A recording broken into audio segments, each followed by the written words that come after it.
Hello everyone, in this video I'm going to show a step-by-step tutorial on how to copy backup recovery key on Mega account. So first we're going to go to the Mega app. Then next we're going to click on menu on the lower right corner.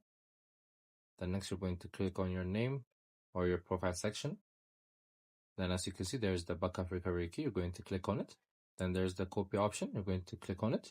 So as you can see the recovery key is copied to the clipboard and we're going to save it to a safe place where we can easily access it. So this is for security reasons in case we're losing our account. It's such an easy and important step.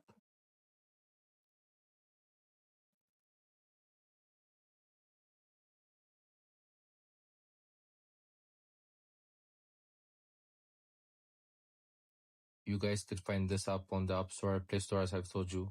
Make sure to also check our other videos. I hope you guys like this video. Subscribe for more, like for more, share for more. I hope to see you again. Goodbye.